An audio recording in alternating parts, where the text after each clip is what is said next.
On est parti. Donc, je résume très très brièvement. Je ne vais pas résumer toute la Sugia parce que ça fait quand même pas mal de temps qu'on est dessus. Juste sur ce qu'on a résumé du Rambam jusqu'ici dans la Sugia. Que, en gros, le Prichadash expliquait que quand Rava établit la Mishnah selon Rabbi Meir, c'est uniquement une pircha par rapport à la Shita d'Abaye, qui voulait apporter une contre-preuve à Rava à partir de la mention de Chezekia. Ce que fait Rava, il dit, si tu nous rapportes cette braïta de Chezekia, je peux dire que Chezekia il a une lecture de la Gemara comme si c'était Rabbi Meir. Mais Inachinami, explique le Khadash, pour le Rambam, Rava peut avoir une lecture tout à fait directe de la Suga, c'est celle qu'il exprime, lui, quand il retranscrit en explicitant la Mishnah dans le Mishneh Torah. Et zéro, ça roule très bien. Et donc, en fait, là-dessus, le Rambam, il est comme Rashi, dans la mesure où il estime effectivement que, ou de Chezekia l'état. En tout cas, pas tout à fait comme Rashi, parce que Rashi disait c'était parce qu'on établit comme Rabbi Meir que Chezekia n'est pas retenu. Ici, c'est différent. Chezekia, c'est valable pour la lecture de Rabbi Meir, mais pour Rava, on n'a pas besoin de ça. Pour Rava, on établit la Mishnah Stam. C'est quoi Chezekia? Chezekia, c'est le Rav de Rabbi Yochanan. Donc c'est entre les Tanaïm et les Amorim. C'est pour ça que c'est une braïta, mais c'est une braïta, c'est un talmud de Rabbi Chia, et c'est le Rav de Rabbi Yochanan. Donc, c'est vraiment la jonction, quoi. Et donc, qu'est-ce qui se passait? Chezekia, il disait que Bemine Metika Askinan, que cette histoire que les Tavlin sont mitzaref, même si c'est pas le même mine, et même si c'est pas le même shem, a priori, c'est mitzaref à cause du fait que tous ces Tavlin-là sont mine Metika. Le Prichadash explique que le Rambam comprend que quand que Rava rétorque, oui, ça c'est parce que Chezekia comprend que cette Mishnah-là va comme Rabbi Meir. Mais le Rambam, lui, il établit que pour Rava, en dehors de la marloquette avec Abaye, on s'occupe pas, la Mishnah va pas comme Rabbi Meir, et ne va pas donc comme Chezekia non plus. Donc problème, on retombe sur le problème qui était que Tosfot opposait à Rashi. Rashi, c'était pas la même chita, mais c'était, mais il y avait ce point-là qui était commun, que Chezekia c'était pas Alibade Ilchata pour Rava. Et Tosfot disait, ah, mais tu vois que dans Shabbat, ça détête, non, P-tête à mon bête. C'est bon? Non. Il faut dire que c'est bon. D'accord. On est mokim la Mishnah. Là-bas dans Shabbat, on dit que les tavlin sont mitzaref pour calculer le shiur minimal pour être chayav de hotza de tavlin. On est mokim en apportant à la base une pircha sur cette Mishnah à partir de la braïta de Chezekia, et on est mokim la Mishnah aussi comme Chezekia. Mistama, là-bas dans Shabbat, on a l'air de dire que pour avoir une lecture satisfaisante de Stam Mishnah, Aliba de Ilchata, on est obligé de passer par Chezekia.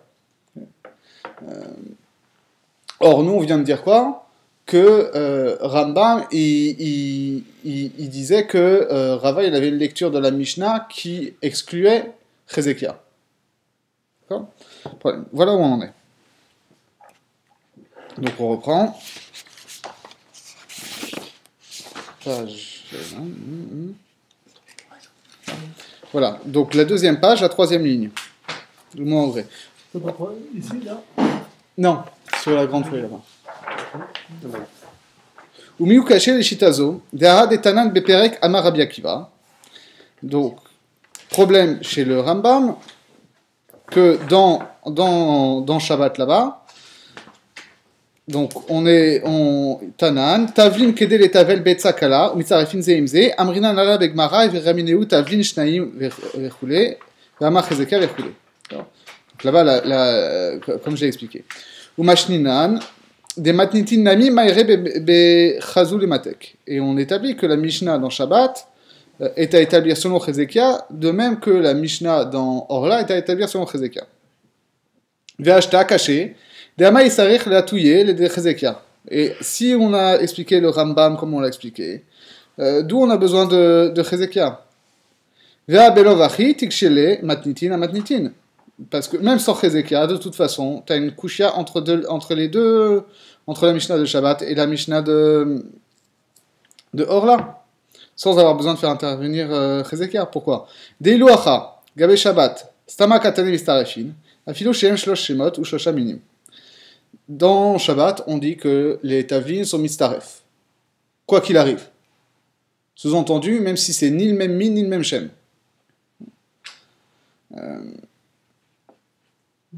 Ve'elu atam, matzrichnan, min echad, oshem echad et tzirufei. Alors que dans la Mishnah de Orla, d'après ce que donne la lecture de Rambam, il faut soit que ce soit le même min, soit que ce soit le même shem. Je vous rappelle, il y avait la Sefa de la Mishnah où on disait que c'était 3 minimes différents, et justement la marloquette entre Abaye et Rava, c'était savoir 3 minimes différents, ça sous-entend quoi? 3 schémotes différents aussi, ou le même shem? Et Abaye comprenait que c'était forcément 3 schémotes différents, en tout cas que c'était la façon dont il fallait comprendre avec Hezekiah. Je raccourcis un peu, hein, c'est plus compliqué que ça, mais en gros c'est ça. Et Rava il disait non, c'est des minimes différents mais même shem. Donc on a dit que le Rambam disait que à la Khalima c'est Aliba de Khata, on établissait la Mishnah comme Rava comme ça. Que la Sefa de la Mishnah c'était que la Mishnah disait c'est mistaref si c'est le même min mais des schémotes différents ou si c'est le même shem mais des minimes différents. Or la Mishnah dans Shabbat elle est mashma stam que même si c'est et des minimes différents et des schémotes différents c'est mistaref quand même pour qu'on atteigne le shiur minimal pour être chayav de Hotza de Tavlin.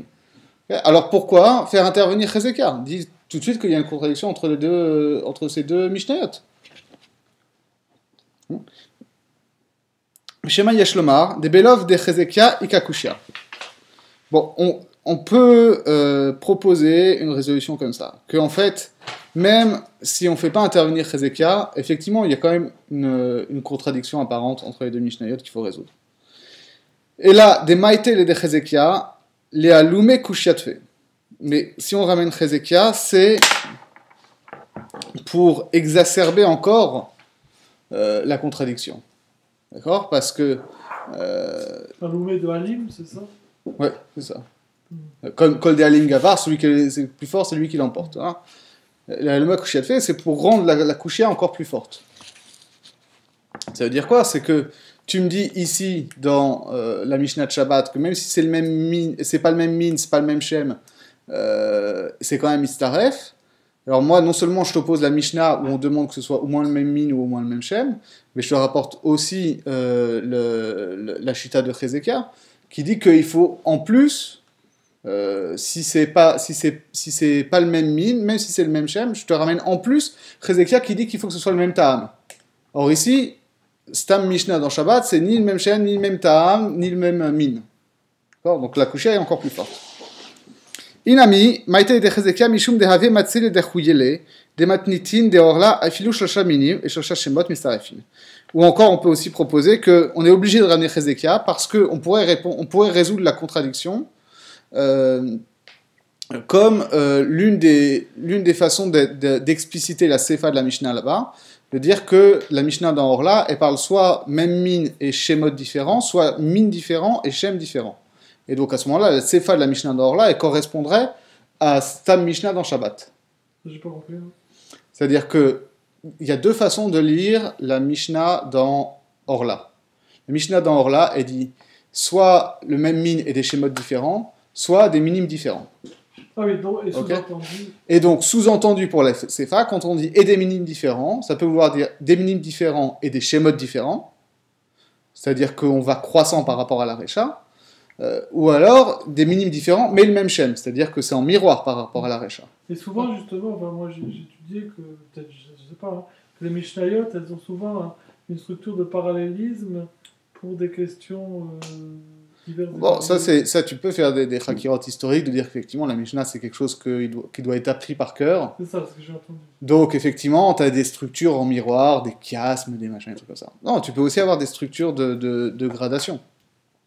Bon, après, on a vu déjà chez Tosfot, on a vu avec ces histoires de Rabbi Shimon, que c'était mashma, que c'était plus effectivement une structure en miroir. Okay, mais on pouvait établir la sefa de la Mishnah d'Orla, de toute façon, que ce soit des minimes différents et des schémas différents, et à ce moment-là, on n'aurait pas forcément de contradiction avec le Stam Mishnah dans Shabbat, où c'est mashma que c'est ni le même min, ni le même shem.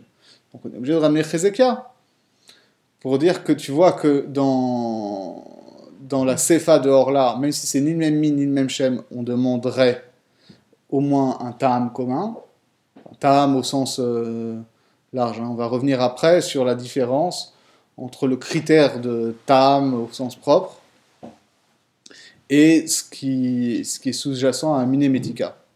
Donc voilà. Donc, on a établi ça.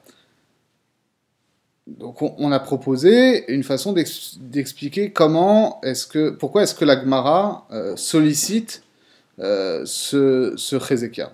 D'accord ? Pas forcément pour justifier la Kushia, qui existerait même sans ça, mais soit pour l'exacerber, soit pour prévenir une possible résolution qui a priori n'est pas satisfaisante pour la Gemara. Parce que justement, elle veut préciser un pshat dans la Mishnah de Orla qui est comme Rava, et pas comme ce que proposait Abaye. Okay, de savoir qu'en fait, c'est des minimes différents, mais c'est le même shem. C'est ça que la Gemara veut préciser comme lecture de la Mishnah, donc elle est obligée de faire rappel à Chezekia pour montrer en quoi il y a une kushia entre la Mishnah dans Shabbat et la Mishnah dans Orla. Et là, chez Ani Tamea à la Rav, donc, mais j'ai quand même un problème. Bon, ok, j'ai résolu mon problème dans la Gemara. J'ai quand même un problème avec le Rambam. Des Perekyu traite Milchot Shabbat, Ha'atik HaMishnah Ketsurata. Parce que dans Ilchot Shabbat, il reprend cette Mishnah de Shabbat, Stam, sans expliciter. Vezet Mia, des Afagav, des Orla, Afilo, Shlosha, Minim et Shlosha, pardon.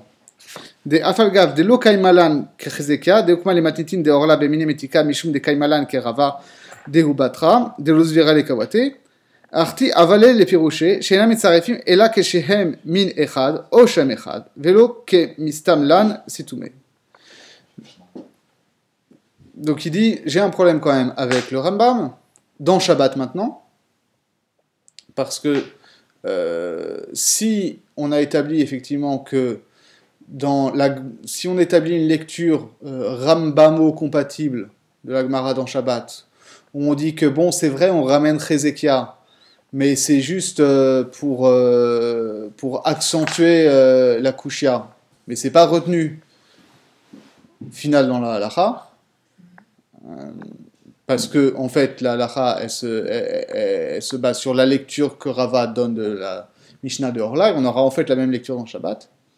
Alors à ce moment-là, c'est un peu gênant d'avoir repris la Mishnah de Shabbat Stam, parce que la Mishnah de Shabbat Stam, elle est mashma que c'est mistaref, même si c'est pas le même shem et pas le même min. Or, si en fait on voulait avoir une lecture de la Mishnah dans Shabbat qui serait compatible avec ce que dit Rava, il aurait fallu que le Rambam précise attention, en fait, il faut comprendre la Mishnah dans Shabbat comme la comprendrait Rava, c'est-à-dire qu'on demande soit le même shem, soit le même min. Ça, il l'a pas précisé, donc c'est un petit peu problématique. Magid Mishneh. Il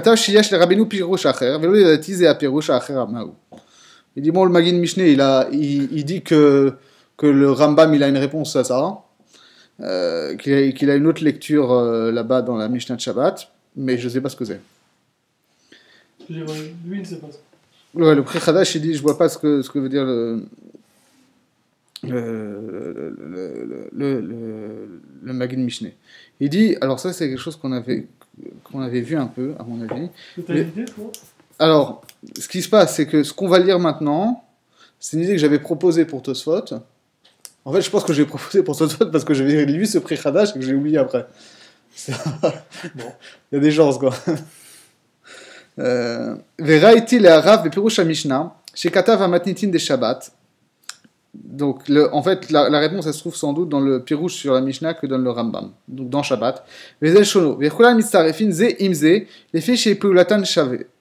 Chez Peulatan Echad, Atkan. Donc, qu'est-ce qu'il dit le Rambam? Il dit, pourquoi est-ce que dans Shabbat, les tavlin sont mitzarefin? Parce que elles ont une action identique. ואולי הרב מפרש שכוונת חזקיה היא לומר שכל מיני תבלין מצטרפין לפי שהם ממתיקים מתבלין הקדרה. Peut-être ce que veut dire le Rambam, que quand Hezekia il dit qu'il y a un tserouf des tavlines, et qu'il dit parce que ce sont tous des minémética, quand on dit minémética, c'est pas un indice de goût, au sens où tu le goûtes, ça a le même goût. C'est une fonction. Voilà, c'est un effet. Hein, c'est quelque chose qu'on a déjà vu plusieurs fois, que Hezekia, en fait, si on analyse finement, on parle d'effet gustatif. Tavlin, on l'a vu, on va le revoir encore dans le Pérouge de la Mishnah sur le Rambam qu'on va faire très rapidement. On parle de choses qui sont pas, qui sont pas là en tant qu'aliment en tant que tel. C'est-à-dire, c'est pas comme des pommes de terre ou des courgettes que je mets parce que je veux manger un morceau de pomme de terre qui a un goût et qui donc, par définition, a un goût de morceau de pomme de terre. Ici, je mets par exemple des épices, mais comme on va le voir chez le Rambam, c'est pas forcément des épices genre du cumin ou de la cannelle. Ça peut aussi être par exemple un fond d'oignon ou un trait de vinaigre qui sont là, pas parce que je veux manger des oignons ou que je veux boire du vinaigre, mais parce que c'est ça qui va relever le goût du plat. D'accord ? Donc ça a un effet gustatif, c'est peut-être ce qu'on appelle aujourd'hui un exhausteur de goût. Un exhausteur de goût, le glutamate de sodium. Tu vois ce que c'est ? Le glutamate de sodium, c'est un produit chimique comme ça, qui sert à relever, à augmenter le goût de la chose. C'est-à-dire, tu mets du glutamate de sodium sur de la viande, ça va avoir un goût de viande plus prononcé. Tu le mets sur des pommes de terre, ça va rehausser le goût des pommes de terre. Ça n'a pas forcément de goût en lui-même. Et pareil, quand tu fais un fond d'oignon quand tu fais de la cuisine, t'es pas en train de faire un plat aux oignons. Tu sais que si tu fais caraméliser un peu des oignons, ça va relever le goût de tout le plat. Mais l'effet peut être différent suivant ce dans quoi tu le mets. Alors, c'est ça être métavel. Et donc c'est ça qui dit Pegulatan Shavé. Quand on dit miné metika d'ailleurs, on dit metika, matok en général ça veut dire doux, mais d'après les mefarshim ici c'est mashmak effectivement, on ne parle pas quelque chose de sucré. Parce que être mématek akadera, c'est effectivement quelque chose qui va améliorer le goût du plat, sans que ça lui donne particulièrement un goût sucré, quoi. Et donc, ce que le Pri Hadash dit, peut-être que c'est ça que veut dire le Rambam quand il parle de Hezekia. Quand il dit que Miné Metika, on ne parle pas de Ta'am, on parle de Peoula. On parle d'un effet gustatif. Il dit donc, voilà, il y a Rav, mais Faresh et Kavanat Hezekia, Hilomar, chez Kol Miné Tavlin Starfin, les filles, chez Mematekin ou Etavlin Akadera. Vechevan, chez Peoulatan Shave, chez Kulan Bain, les Tavel Mitzarfin. Du fait que ces différents Tavlin visent un même effet, parce qu'ils viennent tous être métavel le plat, c'est pour ça qu'ils s'associent. Pas forcément qu'ils ont le même goût, mais qu'ils visent un même effet gustatif. Ve'enze bemashma pshata de shamatata de Shabbat. Velo bechavanat memra de Hezekia. Donc ils disent bon, c'est pas forcément le pshat apashut qu'on aurait compris dans la Gemara, dans Shabbat. Vetu shareh Comment ça va bien avec la Kedera, mais avec Shabbat justement, Qu'est-ce que ça vient faire Alors justement, c'est ce qu'on avait vu, ce qui est très spécial là-bas, dans ce qu'on apprend, ce que moi je ne savais pas, c'est que là-bas dans la Gemara Shabbat, on parle des dynimes de Hotzah, et qu'on dit que la Hotzah d'un objet, pour être chayav de Khatat, c'était sorti avec par erreur, c'est pas un chiour identique pour n'importe quel objet. C'est-à-dire, c'est pas à partir de, je sais pas, 10 cm3 que tu es chayav, que tu as été ouvert sur le Issour de Hotzah. C'est selon si tu vas c'est selon l'usage. Ah, c'est ça, c'est-à-dire que par exemple, si tu es sorti par erreur avec des brindilles de bois dans la poche, il faut que ces brindilles de bois elles soient en quantité suffisante pour faire cuire un œuf. Voilà. C'est-à-dire, pourquoi ? Parce que l'usage des brindilles de bois, ça sert à allumer un feu. Et pour allumer un feu pour faire cuire quelque chose. Et donc, le chiour minimal, c'est au moins pour faire cuire un œuf.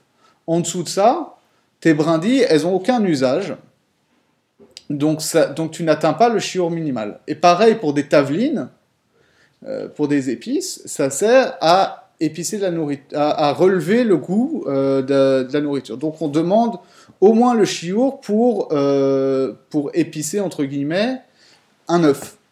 En dessous de ça, ça ne suffit pas. Et donc, ce que ça voudrait dire ici, ce que voudrait dire le Rambam,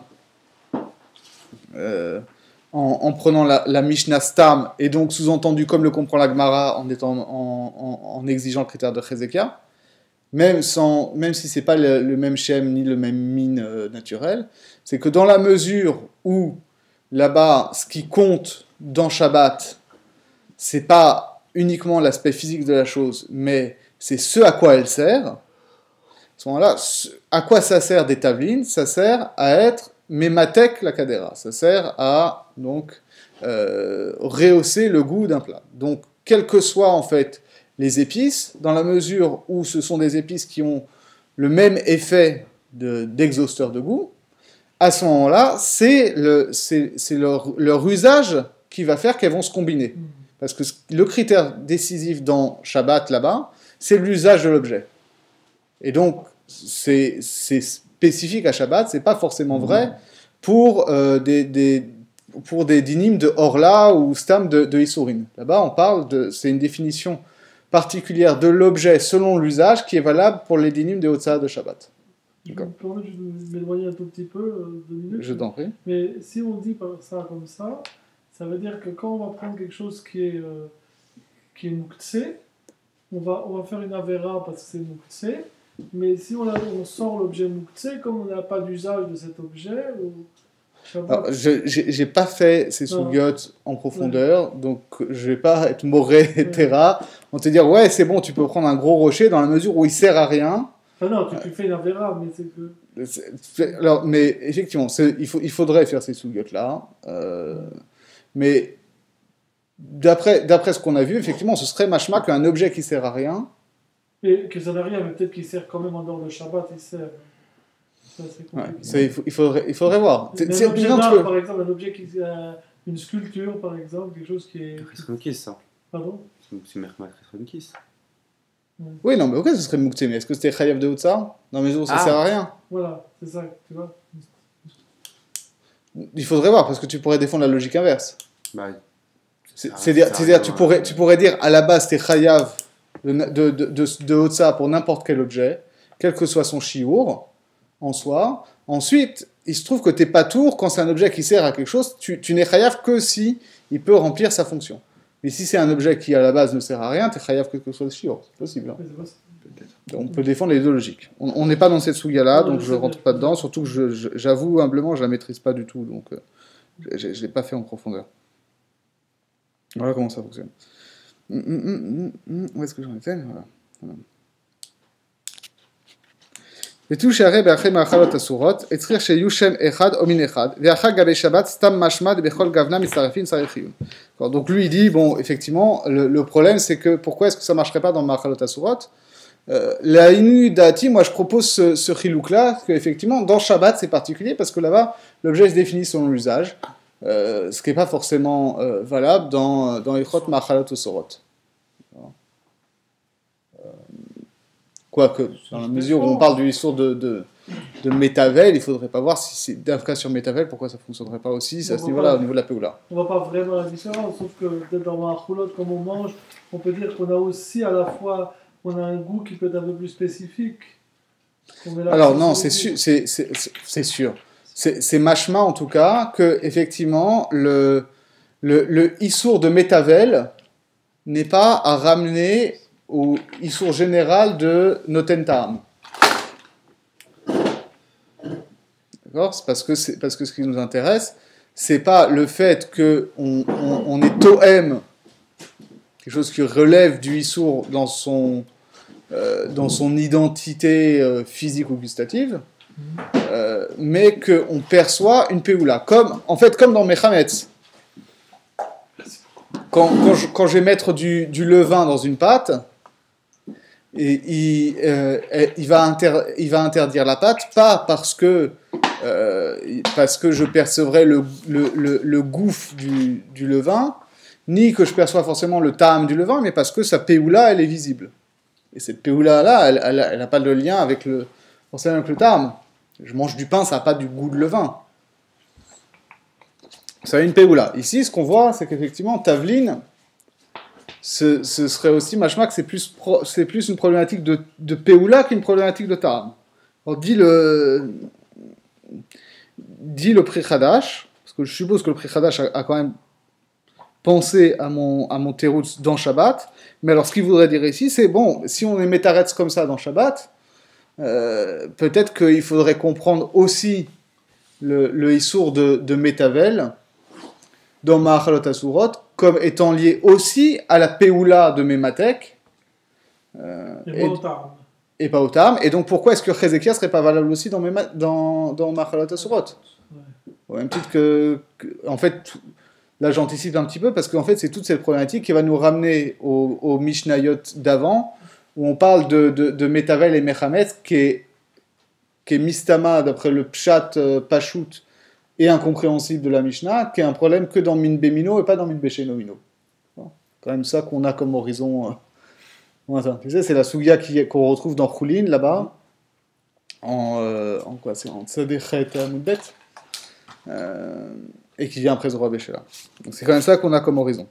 Donc, à mon avis, ça c'est un point important qu'il faut garder de côté. C'est que le Issour de Métavel, c'est une problématique de Péoula et pas forcément une problématique de Ta'am. Parce que si c'est une problématique de Ta'am, on va rien comprendre en disant que c'est au cercle dans Min Bemino. Je continue. L'artipash Gavan, les perroquets Maïde Akshin, les El, Beshem Areved. Donc, tant qu'on est là-dedans, examinons la chita du Reved. Dechi eched amrinan shem seor echadhu, amay lo amrinan nami besefa shem karpas echadhu. Vous vous rappelez, le Rambam disait, qu'est-ce que c'est des minimes différents mais le même shem? C'est du levain de froment et du levain d'orge qui vont se combiner et qui vont ensuite interdire la pâte dans laquelle on le met. Ça, donc, c'est du mine différent parce qu'il y a l'un c'est à partir de froment et l'autre c'est à partir d'orge, mais ils ont le même shem, les deux c'est du levain. C'est la même Péoula. C'est que le Shem est lié à la Péoula, on est frappé de ça. Mais c'est machma comme ça. Alors, est-ce que c'est valable aussi dans Chalad et Chamar et Chalad et Shicha, vinaigre de vin, vinaigre d'alcool? Oui, enfin. Ouais, Mistama.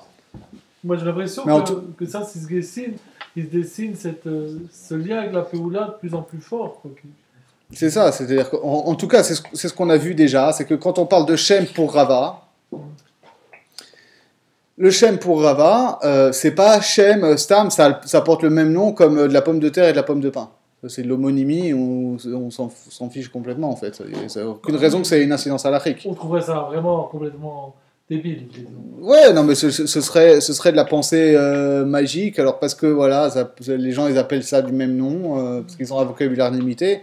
Alors on va dire ça a la même catégorie halachique. Ça dépend des langues en plus. Voilà, alors que ici, quand on va parler de vinaigre de vin et vinaigre d'alcool, on voit qu'effectivement, c'est pas fabriqué à partir de la même chose. Mais ça fait quand même partie d'une même catégorie, parce qu'effectivement, c'est le même objet, au sens où effectivement les deux c'est du vinaigre, ça s'utilise comme du vinaigre en tout cas. Ça s'appelle vinaigre parce que ça a certaines propriétés. Voilà, qui ne sont pas liées aux mines, mais qui ont certaines propriétés. Et parmi les propriétés, il peut avoir la péoula. Donc, le Révet disait, donc pourquoi est-ce que le Rambam dit que quand c'est du levain de froment et de levain d'orge, c'est le même shem et pas le même mine? Et comme exemple de même mine et pas le même shem, il donne Karpas shel Neharod, et Karpas shel Efer, et Karpas shel Gina. Du Karpas des rivières, et du Karpas cendré, et du Karpas de potager. Karpas, en général, on traduit céleri, mais ici, c'est pas du tout clair que ce soit céleri. On verra comment c'est traduit. C'est Karpas en arabe, c'est... Ouais, mais justement, c'est pas... Justement, c'est pas le même. Non, c'est pas celui-là. C'est sûrement un emprunt, même en arabe. C'est dur. Mais ça n'a pas l'air un mot arabe, quoi. C'est pas la mot sémitique. C'est pas Karpos en grec, quoi. Et ce serait quoi, Karpos? Karpos, c'est le fruit en grec. Je sais pas. Ouais, non, là, c'est des herbes plutôt. On verra ça. Excusez-moi, je reprends. Voilà, pourquoi est-ce que dire dans un cas c'est le même mine et pas le même shem, et dans l'autre cas c'est le même shem et pas le même mine?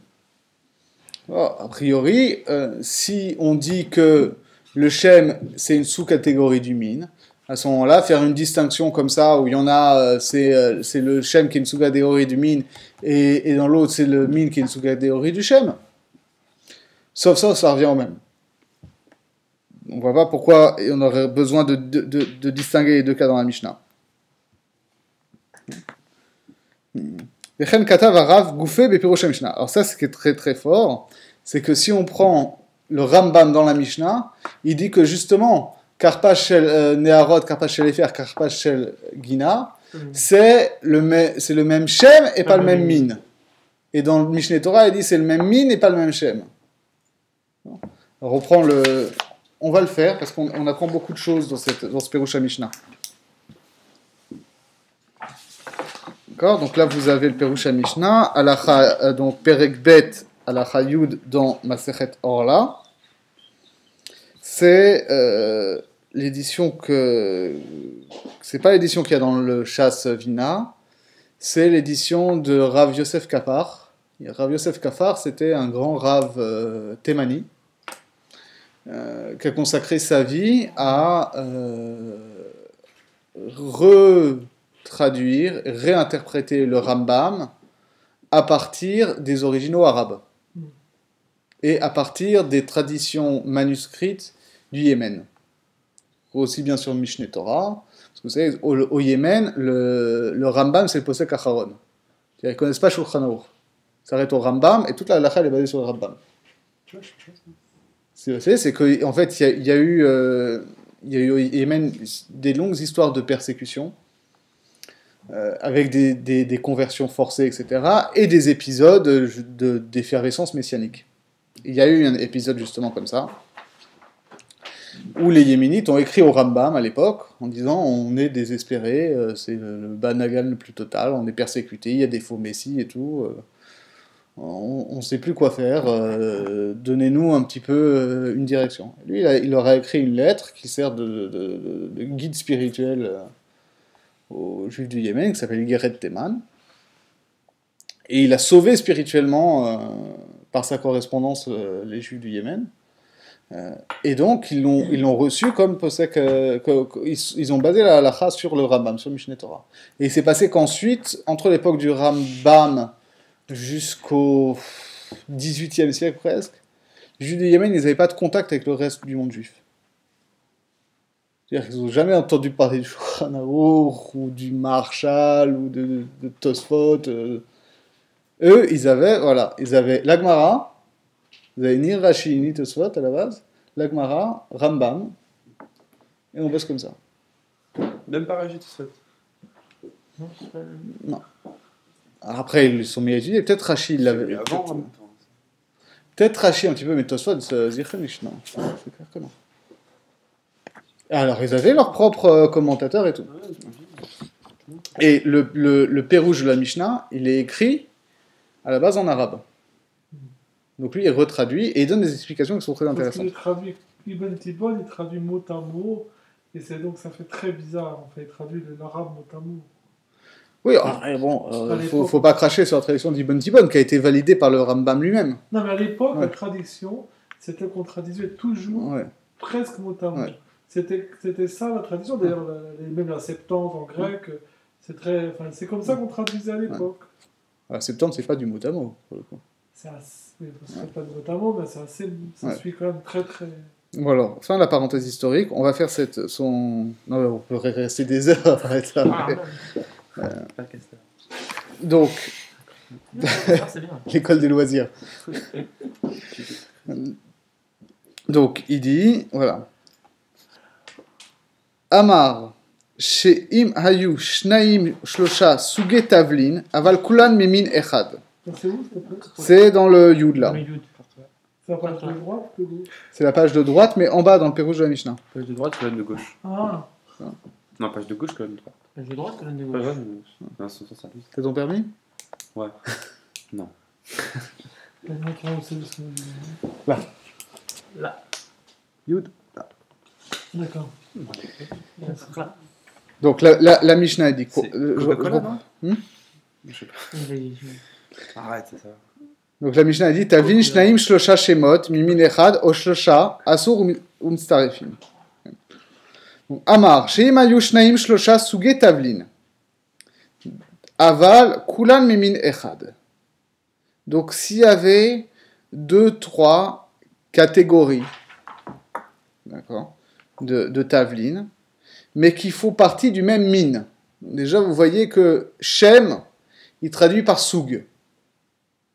Alors, c'est un type, c'est une sous-catégorie qui font partie du même mine.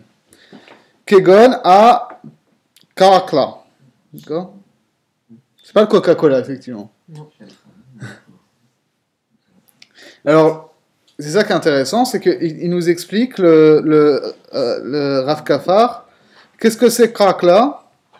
Tzemach Abba Meye Hodou, ou Meshamesh Abesamim, ou l'Etavlilin. Donc c'est une plante qui vient des îles d'Inde et qui sert donc à la fois pour le parfum et comme épice. Veo anikra be'aravit hal. Ouais, mais Voilà, c'est ce qu'on appelle en arabe le hal. qui est un mot courant, je me suis renseigné. Ouais. Enfin, moi, je connaissais pas. Mais... Je te dis, j'ai tapé sur Wikipédia hal et je suis tombé tout de suite dessus. Voilà. O hab hal. Hab, ça veut dire un grain. Hein. Voilà, les grains de hal. Ou betema nikra hil. Oui, elle m'a dit, Inam, que c'était chez elle aussi, c'est Hill ou Ouais. Hal. Elle est de où? Elle est de. Comment ça s'appelle de Tlemcen. D'accord, c'est marrant que ce soit Mais. le même mot à Tlemcen et à, Oui, mais enfin, c'est. et à Sanaa. Bon, hop. C'est courant. Hein. C'est une coïncidence. Ouais, merci. Et en tout cas, c'est clair que ça veut dire la cardamome. Bah D'accord. oui, apparemment, c'est la carte. Moi, je connaissais pas, tu vois. Chez Yeshbo Gdolim Muktanim. Alors en fait, dans la cardamome, tu as plusieurs types de cardamome. Tu vas chez l'épicier, tu dis bonjour, je voudrais de la cardamome. Il va dire ah, vous voulez de la cardamome verte ou de la cardamome blanche, des petites graines, des grosses graines. Donc il y a différents types de cardamome. Tout le monde est d'accord que c'est la même espèce, c'est la même plante. D'accord? Pas de pic-pouc là-dessus. Donc, c'est le même mine, pas le même chêne. C'est pas le même mine, mais c'est pas le même shem au sens où c'est pas le même soug. Mais c'est le même mine. C'est le même mine, c'est clair, c'est le même mine. Ouais. Voilà. Ve'apilpel shieshbo lavan et shachor. Pareil pour le poivre, où tu as du poivre blanc et du poivre noir. Donc là, c'est clair aussi. Autant on pouvait légitimement se dire peut-être Rachi, il a jamais vu un pied de poivre, parce que ça poussait pas en France à l'époque. Autant le Rambam, là, c'est clair qu'il sait de quoi il parle, que il y a une seule plante qui s'appelle le poivre, et on peut en avoir à partir de ça différents types de poivre, du poivre blanc ou du poivre noir. O shehayu shlosha minim, aval yesh lahem shem echad. Ou alors, on peut avoir l'inverse, que c'est des espèces différentes, mais que ça porte le même nom. D'accord. Kegon miné, alors c'est ça. Alfouznajat. Hein, Ça, je l'ai pas trouvé. tu vois, donc c'est Fouznage. Fouznaj, voilà, Alfouznajot, au pluriel. Ouais. Il y a des. Ça veut dire quoi ça? Alors, lui, il dit Shem Klali, l'école. Alors, c'est intéressant. On peut, même si on ne voit pas ce que c'est. Le Rav Kapach, il dit Shem Klali, c'est en fait un nom général. L'école miné à Asavim, Sheyesh Baem Charifut Meririt, qui ont. C'est des herbes qui ont toutes un goût fort et amer. Donc je me renseignerai. Je sais Voilà. pas. Et en fait, il dit c'est des plantes différentes. Mais en cuisine, elles sont un peu interchangeables parce qu'elles servent toutes à la même chose, quoi. Elles servent toutes à rajouter un peu d'amertume. D'accord. Ou Bishvit, alors il rapporte d'autres endroits où le Rambam il traduit des plantes par fouznage, comme ça.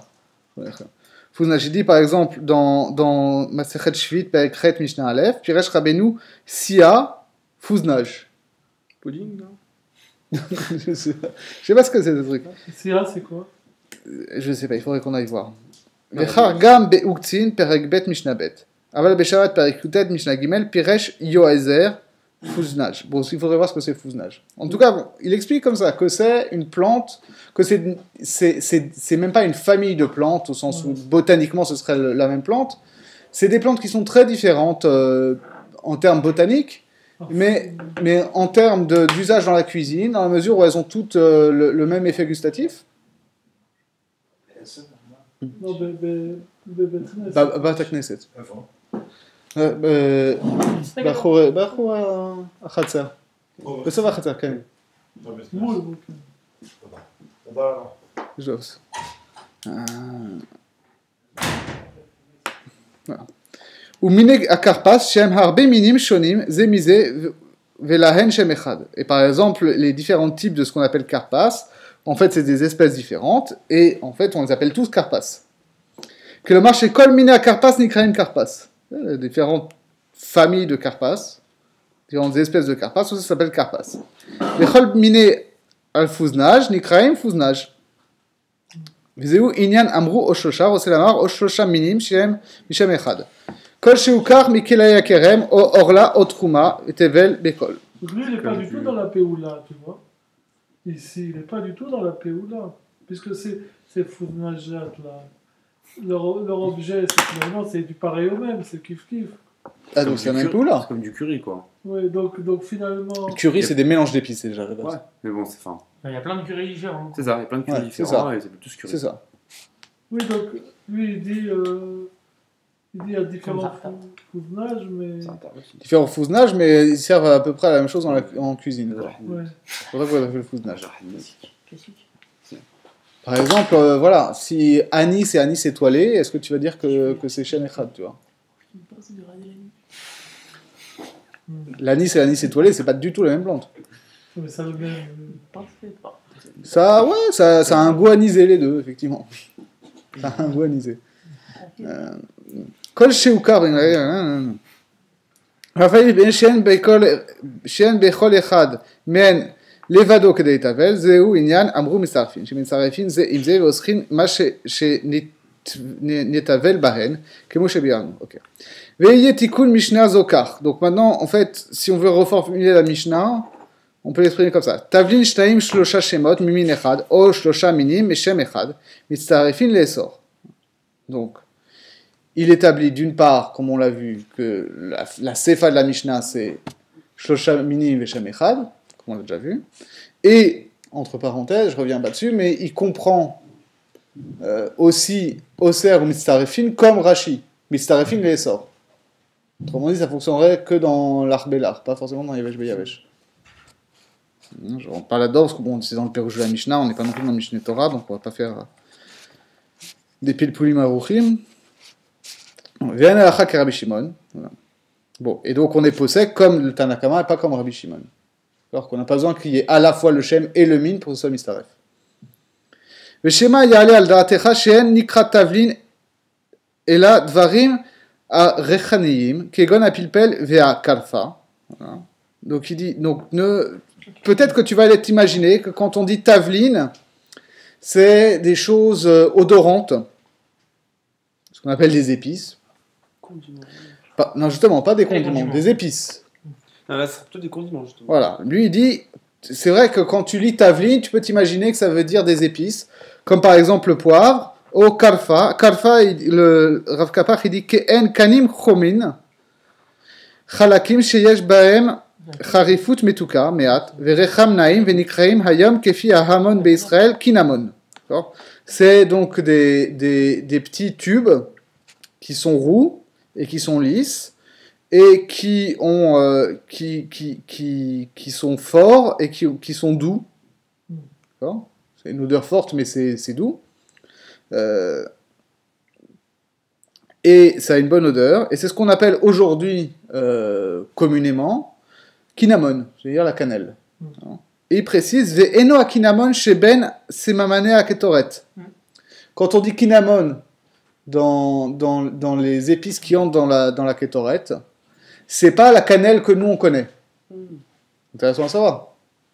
Kiaou richanim meod, parce que le kinamon qui est dans la ketoret, ça a une odeur beaucoup plus forte que la cannelle. Venlo ta'am, et au contraire, ça n'a aucun goût. Et qui dit ça? Rav Kafar. Cafard. Lui, le sait comment? Il a senti. Je sais pas, c'est leur tradition. Hein. Vedomé les bikat etz hom chez Hahar, voilà. Et il dit ça ressemble à une autre écorce rousse. Veno meshamesh et tavlin et la lectoret, veze meshamesh et tavlin velo lectoret. Parce que en fait, voilà, il y a le kinamon qui sert dans le ketoret, ça sert que comme encens, ça peut pas servir comme épice. Et à l'inverse, tu vois bien que la cannelle qu'on utilise nous, ça sert comme épice, ça sert pas comme encens. Oui, ils s'y connaissent en encens. Ouais. Ah bah ouais, c'est un peu leur business. Hein. Il y a une boutique d'encens arabe d'ailleurs,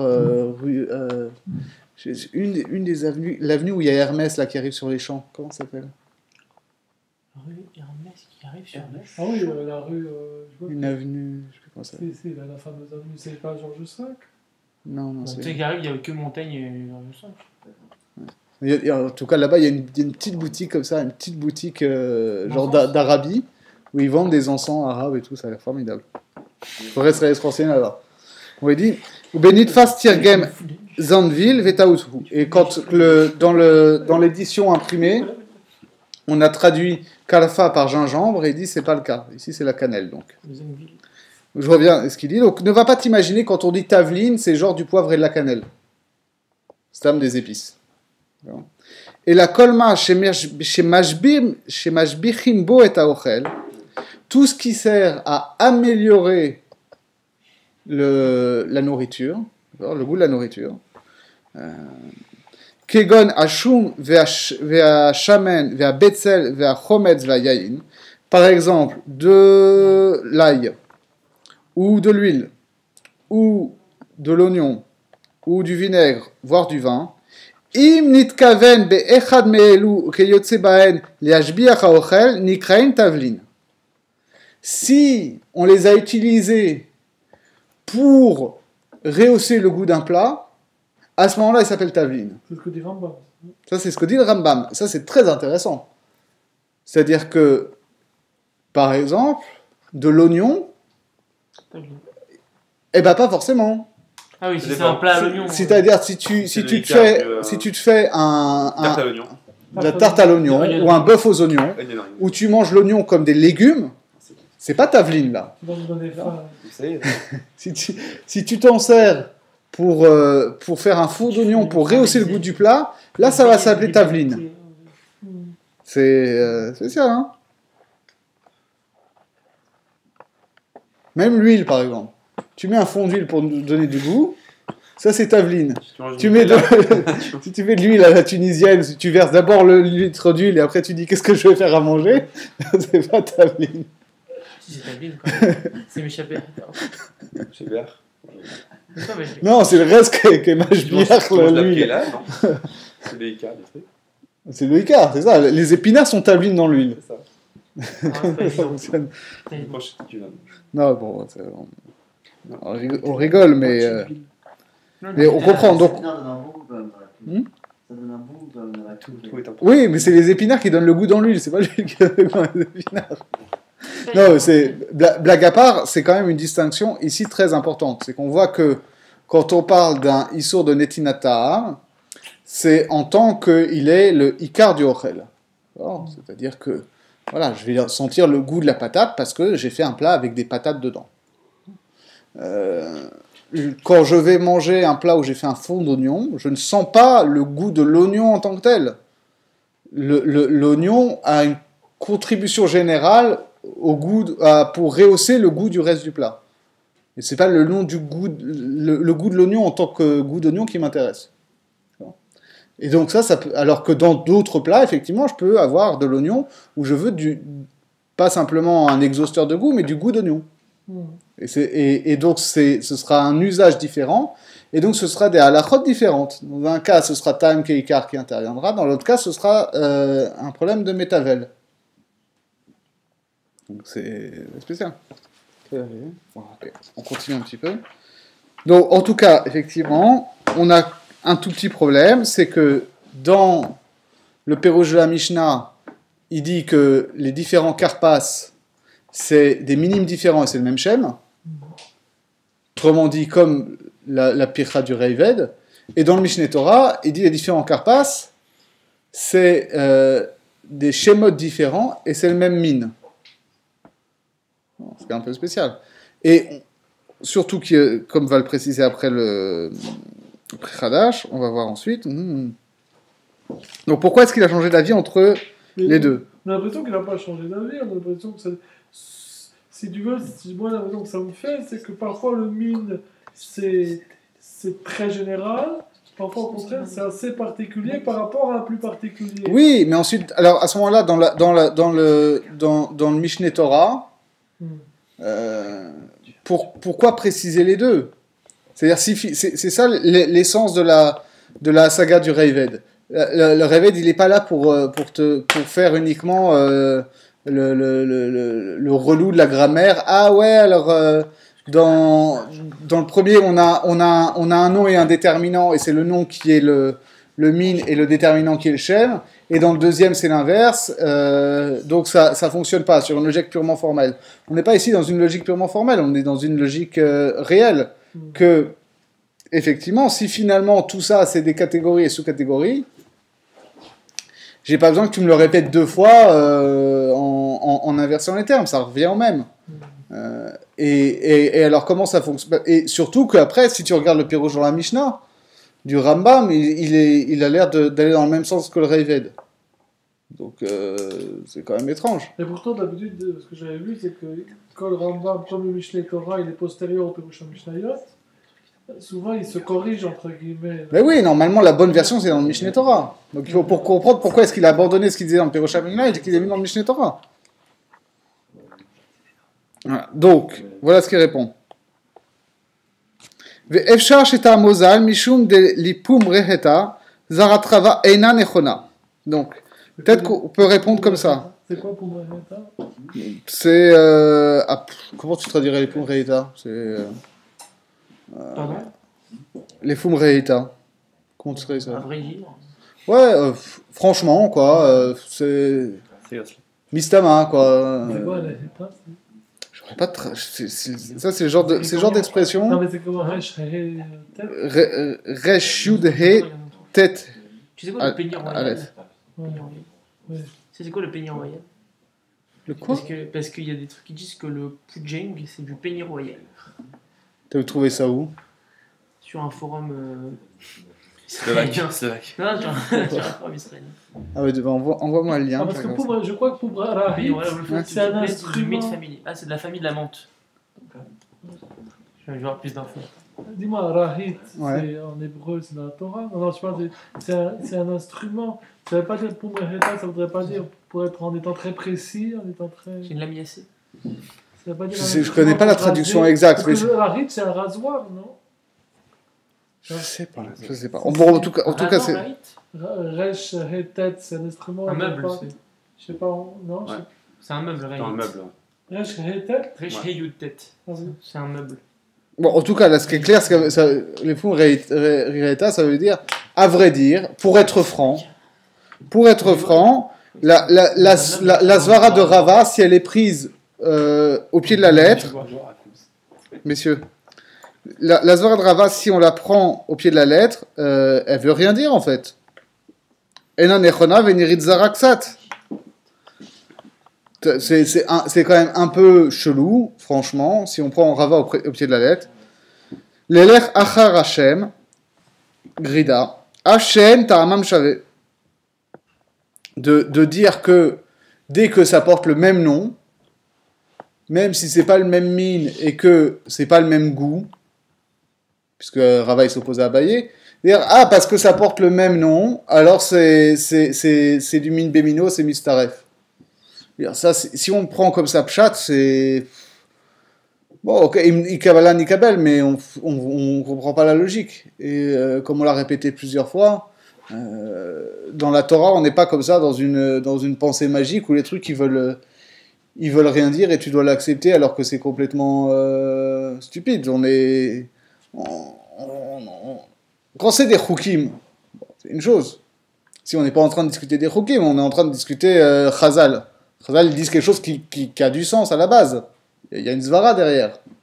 Or, si tu la prends comme ça, une svara de Rava où tu dirais c'est le même mine parce que c'est des homonymes, je vois pas pourquoi, c'est arbitraire.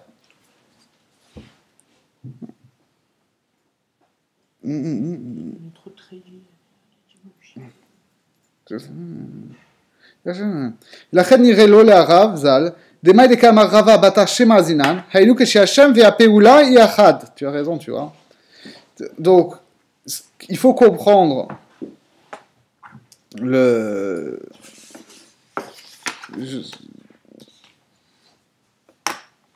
faut comprendre le Rambam, a priori ici, hein, que quand on dit quand Rava dit qu'on suit le Shem, ça veut dire que le Shem et la Péoula sont identiques. Autrement dit, un Shem n'est pour Rava un vrai Shem qui va créer du min bémino que si ce Shem-là renvoie en fait à une Péoula. Comme tu disais. Kegon chalad et chama et chalad et shicha. Par exemple, vinaigre de vin, vinaigre d'alcool. Ok, c'est pas fabriqué avec les mêmes ingrédients, mais ça porte le même nom, et ça porte le même nom pas par un simple effet d'homonymie comme la pomme de pin et la pomme de terre, mais parce que les deux sont vraiment du vinaigre, au sens où, qu'est-ce que ça a comme effet ? Ça a un effet de vinaigre. On s'en sert de la même manière. Vechen, seor shel chitin, seor shel seorin. Chez Peulatan echad. La même façon du levain de froment et du levain d'orge, ça s'appelle du levain parce que les deux ont pour le même effet de faire lever une pâte. C'est pour ça que les deux c'est du levain, c'est pas une homonymie. Les apouké à karpas, shen peulat kol miné à karpas shavé. Donc, et tout ça vient exclure le karpas. Parce que les différents types de karpas, là nous dit, a priori, n'ont pas tous le même effet. Autrement dit, les différents karpas, contrairement à ce que disait Rav Kafar, on a suivi parce qu'effectivement ça rentrait dans notre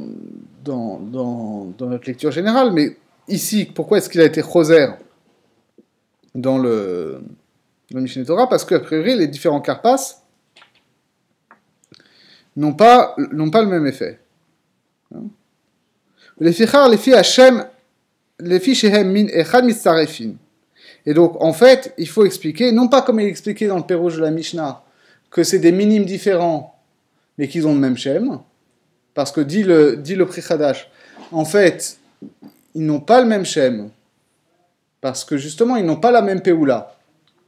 Donc c'est vrai qu'il s'appelle Karpas, mais il ne s'appelle pas Karpas au titre de shem, c'est-à-dire au titre de Péoula. C'est l'inverse. À mesure où leur Péoula est différente, ils n'ont pas le même shem, mais ils font partie du même mine. Il est choser sur une yédia de botanique, en fait, que, en fait, voilà, si les gens appellent ça karpas, les différents types, ça fait partie d'une même famille botanique, même si les effets sont différents. C'est pour ça que c'est le même mine, mais c'est pas le même shem.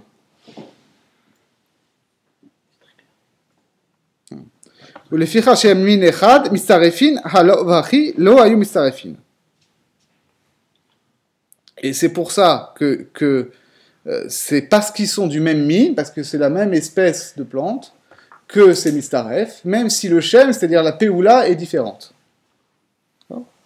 Après, on a un débat entre Pri Hadash et Rav Kafar sur la Metsiout de Karpas.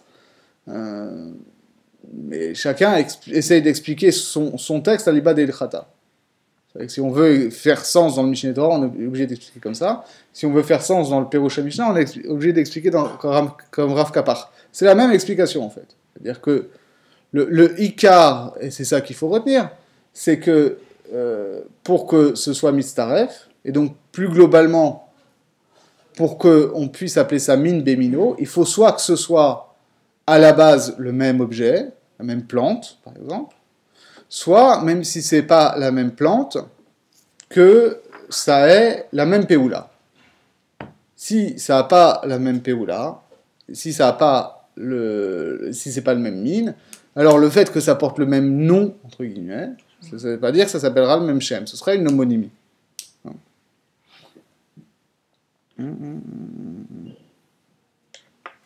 ואחרים תרצו שהכרפס אינו נקרא אלא בשם לוואי, אבל השאור, כל מין שאור נקרא בשם שאור לחודיה. Il y en a qui veulent faire le chilouk, de dire pourquoi est-ce que karpas c'est des schémas différents, parce qu'on ne dit jamais karpas tout court, on dit toujours karpas shel neharot, ou karpas shel gina, ou karpas shel efer. Et donc le nom c'est ce qu'on appelle un syntagme en linguistique. Ça c'est du name dropping. Ouais. Un syntagme, c'est quelque chose, ça a l'air d'être composé de différents mots. En fait, c'est toujours une expression indissociable. Par exemple, j'ai pas un tête-à-tête. Tête-à-tête, c'est un syntagme. Il faut mettre plusieurs mots, mais un tête-à-tête, ça veut dire une seule chose. Non, c'est un syntagme. Et ici, pareil. Karpa shel neharot, karpa shel gina, ce sont des syntagmes. On n'appelle jamais ça karpas tout seul. Non. Alors que seor, en fait, quand tu précises Seor Shel Chitim ou Seor Shel Seorin, tu précises pour être précis. Mais alors, il dit, il y en a qui veulent résoudre la kushia comme ça, la kushia du Réved comme ça. Non, c'est pour ça que c'est des schémas différents. C'est pas mal l'explication. Alors lui, il dit, Vélo, elle ne devrait neview, tout ça, c'est un peu... Un peu formel. c'est un peu bof, quoi. C'est... Mais Je sais pas quand on devrait neview. Les vieux. Pas une marque d'eau en Israël, ça? Les vieux Non, c'est avec Karim. de Navi. Ouais, bon, en tout cas, on comprend ce que je veux dire. C'est un peu parler pour rien dire, quoi. Ouais, mais... Bon, il dit ça, mais c'est quand même un terreau qui est rapporté par le Ramban qu'on verra plus tard. Hein. Moi, ça me paraît sympa comme Théout, au contraire. Pourquoi ça te paraît sympa? Non, parce que finalement, ça résout pas mal la question, puisque quand si tu dis Karpas, jamais tout seul, donc ça veut dire que finalement, ce que dit Rambam n'est pas contradictoire. Puisque... Non, alors c'est vrai qu'il y a... pas tous les problèmes. Non, mais c'est vrai que tu peux comprendre cette explication-là. En fait, comme tu peux l'expliciter comme ce qu'il vient d'expliquer au nom du Rambam, et dire que en fait c'est la même chose, qu'effectivement, quand on parle de Seor, le Icar là-bas, c'est effectivement Seor. Non, mais ça résout pas tous les problèmes. Disons que ça, c'est par rapport à ce que notre lecture de Rambam. Oui. Ça résout pas les problèmes profonds des contradictions des Mishnayot. Au moins, pour ce soir, on veut comprendre Rambam.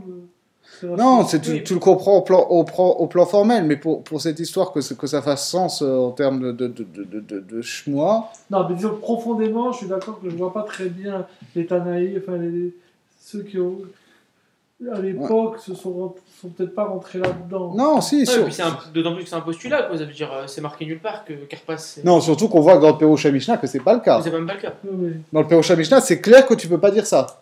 Parce que là-bas, il dit Karpas, c'est l'exemple. Il dit Karpas, et il dit chez Kol Miné à Karpas, Nikraim Karpas. Ils s'appellent tous Karpas, sous-entendu Stam. On n'a pas précisé. Non, mais Oui, c'est une proposition qui est faite, mais ça n'a pas vraiment de. Non, c'est un peu, comme il dit, c'est un peu déviant au sens où C'est un peu Ouais, fort. non, mais en fait, tu peux l'expliquer comme on vient de l'expliquer. Tu peux l'expliquer comme on vient de l'expliquer, de dire qu'effectivement, en fait, quand les gens donnent un nom aux choses, Ouais. dans l'usage courant, ils le donnent justement en fonction de la péoula de l'objet. C'est-à-dire que, hein, encore une fois, on va faire du Heidegger, la saisie du monde, elle se fait à travers la technique. C'est-à-dire que quand j'envisage un objet, la façon dont je l'intègre dans ma vision du monde, c'est pas en fonction de critères scientifiques, que voilà, il pèse tant, et il a telle couleur, et le papier, si je parle d'un livre, il a telle acidité, etc. C'est pas comme ça que ça fonctionne. C'est en fonction de sa valeur d'outil. À quoi ça sert ? Et donc, ici, c'est la même chose. C'est-à-dire que le schème, le min, c'est sa description scientifique, si tu préfères. Le schème, c'est sa description technique. Effectivement, c'est or. Quand je dis ça, c'est du levain, ça me suffit comme description technique pour saisir ce que c'est que cet objet. À quoi il va me servir ? C'est du levain. Ok. Après, si je précise que c'est du levain de froment ou du levain d'orge, là, je suis dans une optique d'appréhension scientifique de la chose.